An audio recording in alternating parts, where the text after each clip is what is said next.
Greetings everybody, Happy New Year's 2025. And this video is for my people who were system impacted, came home from incarceration, and are trying to figure out how to get a job.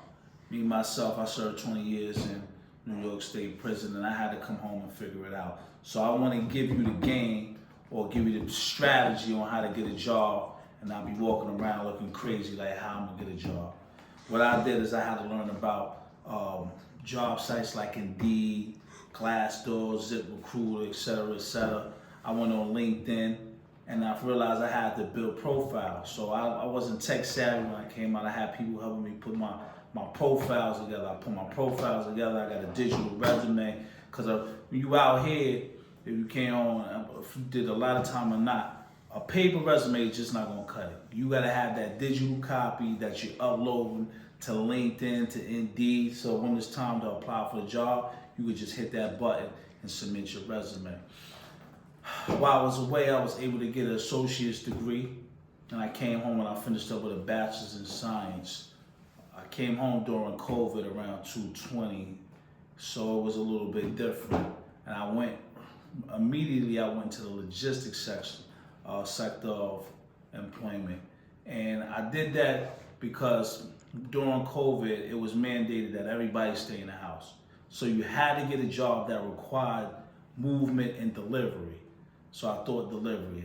I had some friends at the time that put me on to logistics. And I got money that way through companies like Fresh Direct and ShopRite, and they had different contracts. And I had to get my driver's license. If you just came home, your driver's license is gonna be like a college degree.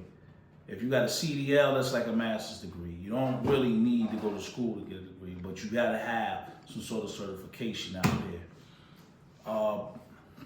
COVID came down, I had my degree, I wanted to use it, I wanted to go into behavioral health. So what I did is start looking at different companies that were providers for behavioral health. But strategically, because I knew I had a felony, I didn't try to go for the companies that everybody else was going for.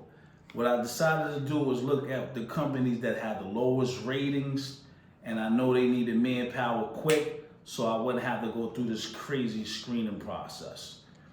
And that's how I got into the companies. Or as a direct service provider, I will say, shout out to Fortune Society.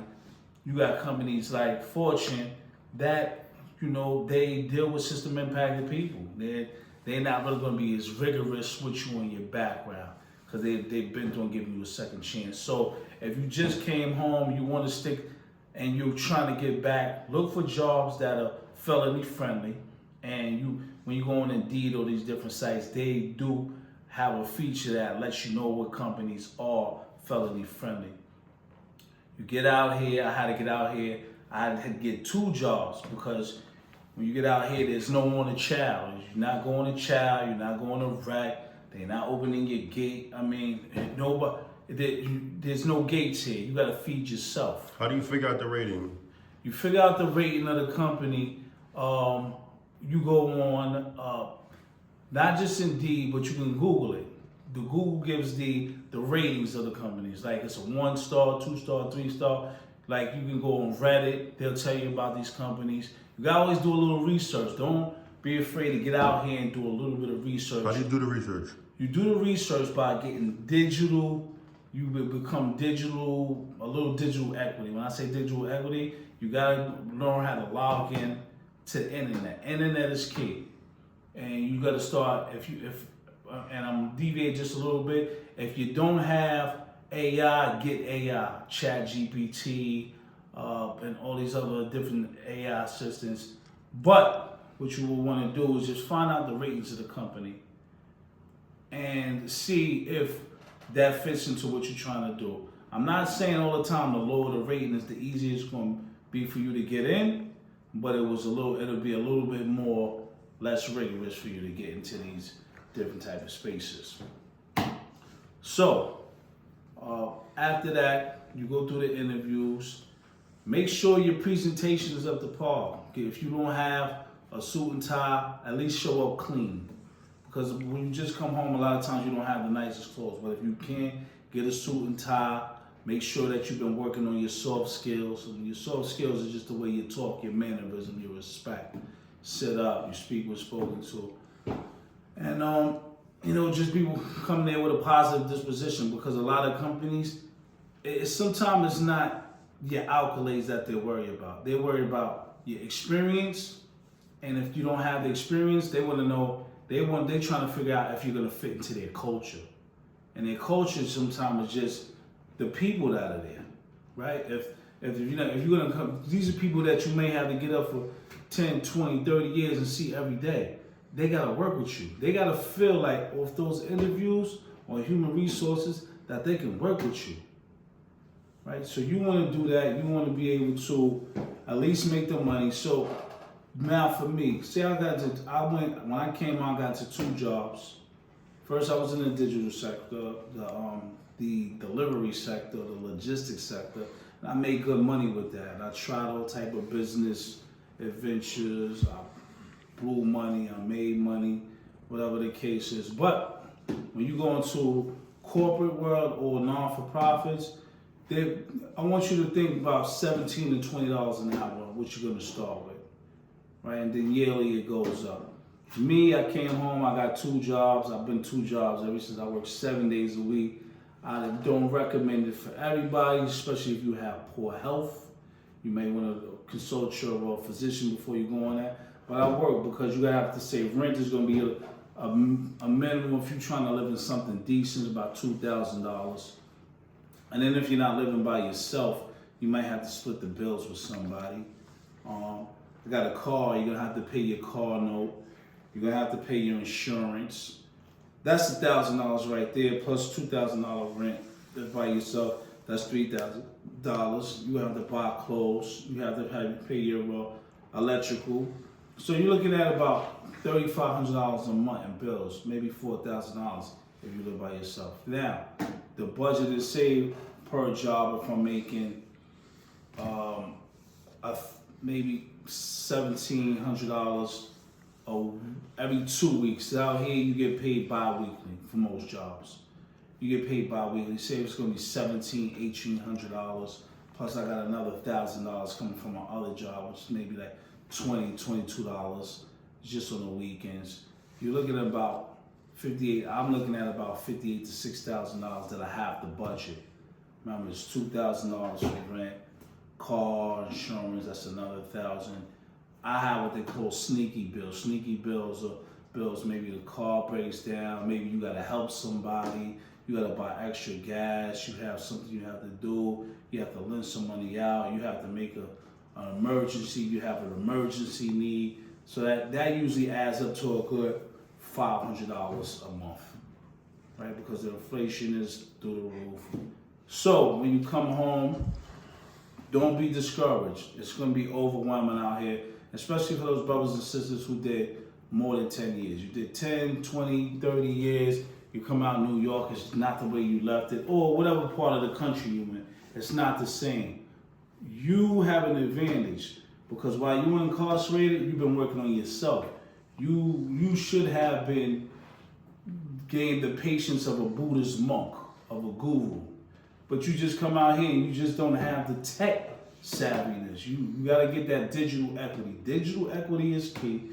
Learn how to work Word, Excel, PowerPoint, Canva. You need to learn these digital. Don't just get caught up in the Instagram and the TikTok and just spending your time there and not trying. So this is about the hustle. If you came home and you a hustle, there's now the alternative to this, and I want you to know because a lot of people, some come home and they take this route. You might just have to go to the shelter. Now, if you got to go to the shelter, make sure that you go to a shelter and you get cool with a case manager there so that you can become eligible for a voucher. Now, the city feds vouchers and things like that, they'll pay your rent until you get a job. But you'll have to stay in the shelter until you get that voucher, right? And once you get the voucher, you'll be eligible for a apartment somewhere, and then you just gotta come up that way. I know some people come home, they don't wanna work, they got PTSD, they got anxiety, whatever your mental health issue is, that's what you gotta deal with.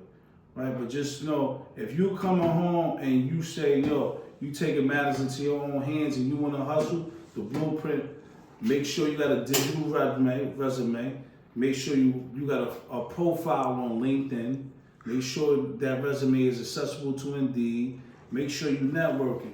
You're gonna have other brothers and sisters that came home before you that were incarcerated, and they may be in position. Make sure y'all have a network. I got a network of people that I deal with, and when there are job opportunities and things of that nature, we pass that information on. Make sure you're passing that information on. Make sure you not getting caught up in the new trends. And when I say the new trends, I mean the new crime. I don't mean the new good trends, because if there are good things happening, you always want to put yourself in a position to be part of those good things that are happening. But if it's new crime and new stuff that's coming on that might set you back and put you back in prison, you don't want to partake in that. Me personally, I had small children. I came home, I had small children, so I have to take care of kids. I got, I'm getting a little older, but I gotta make sure they good. I gotta make sure my wife is good. I gotta make my parents are getting older. I live downtown in Brooklyn, but I gotta go to the Bronx often. I gotta go to Westchester, I'm in Mount Vernon and Yonkers, or I gotta go out to Long Island. So I'm all around the city all week long. I'm just traveling around.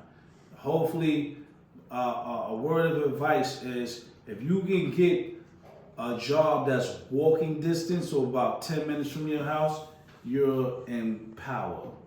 Because the typical person has to travel at least half hour to work, 45 minutes.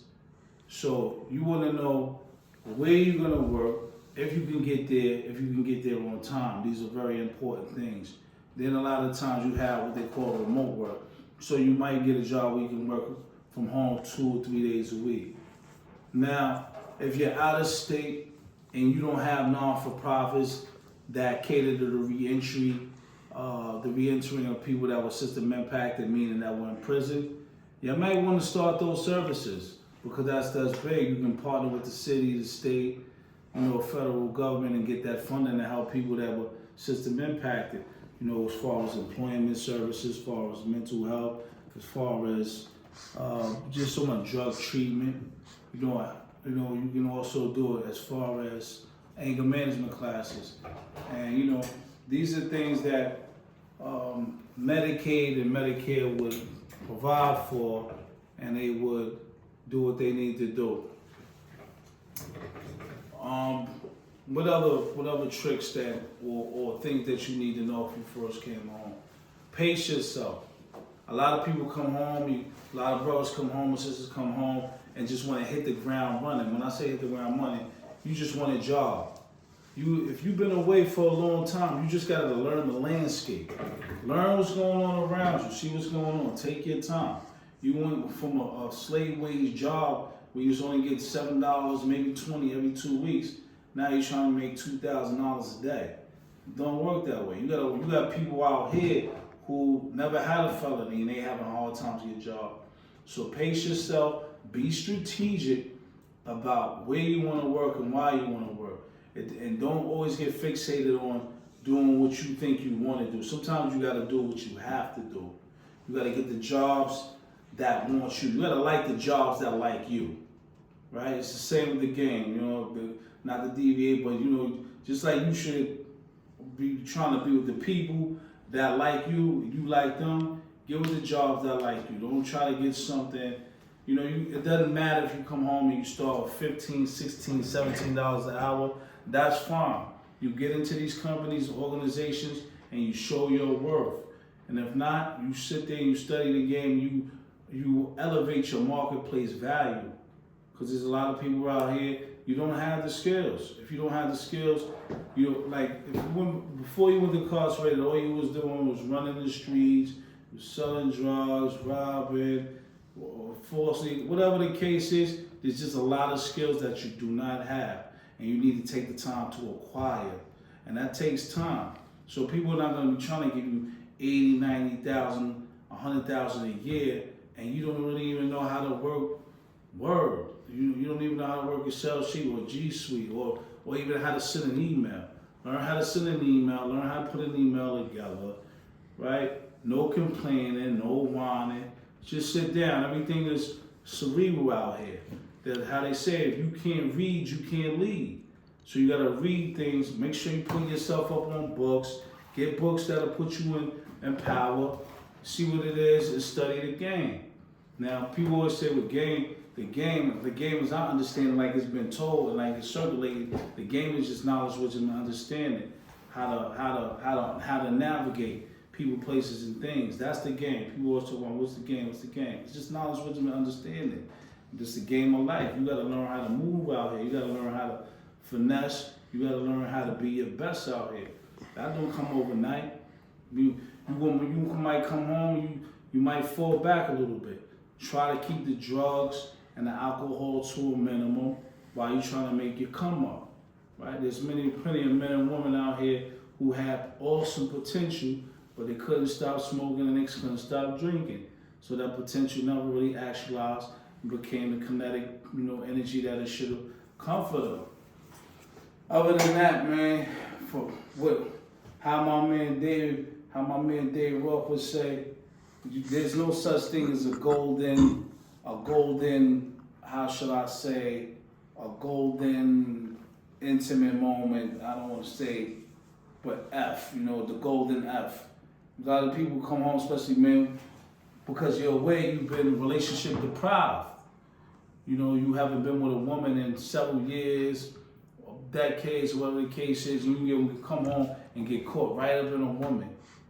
A woman is cool, of course. Of course, you need that companionship. But before you seek that companionship, you got to seek that relationship with yourself and make sure that you put yourself on. Make sure that you in control of everything that you need to do in order to make sure that when you do get into a relationship, you're not taken advantage of, or obviously that you know how to handle it. Right? Even for a sister, she can. If you just came home, my little sisters, take your time. I understand you might want a man or whatever case, but just take your time with yourself. Get to know yourself. Build up your knowledge, because your knowledge make sure you're staying healthy, and then work on relationships. The relationships will come, but what you have to work on is yourself. Then you got to work on getting this money, right? No money, no honey out here. That's what they used to say. That's the old game talk. No money, no honey, right? So make sure you're trying to get your money first. It's unfortunate that we live in a capitalistic society, but make sure, even though you get your money, make sure that you're making time for family and friends, right? Because you don't want to, what I'm learning here, when I came home after just about 20 years, it was like, for me, it was a privilege. I was like a giddy little kid when I got a job. I couldn't stop working. I wanted to work. If I could have worked 24 hours a day, 7 days a week, I would have. But that's just because I was locked in the cell, sitting on my bed all day, spending the yard using the phone for 5 minutes at a time.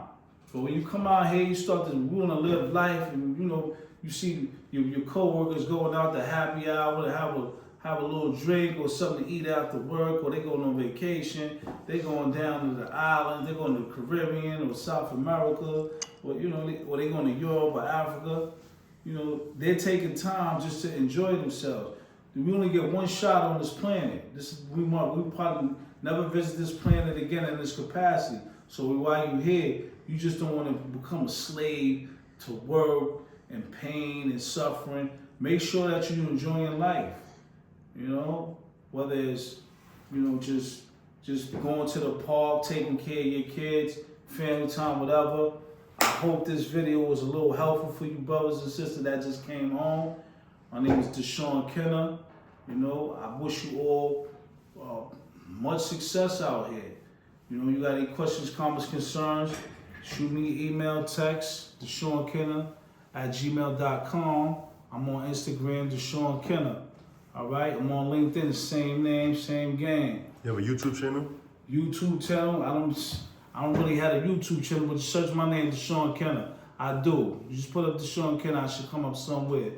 It's a new YouTube channel you making? This is a new YouTube channel, and I did it because we starting to move, and we trying to take care of our people that was locked up and don't have the skills or have the knowledge on how to survive out here. So we trying to bring down recidivism in our own way, right? This is about bringing down recidivism, and if not, at least cause a little bit of desistance. And desistance is like the time that you, between you came out and you go back for lesser crimes.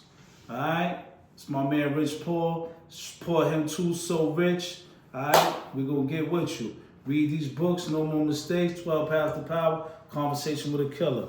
It's about breaking the cycle and just, advocacy, right? Criminal justice reform and making us all better people. All right? Happy New Year. Let's have a good one.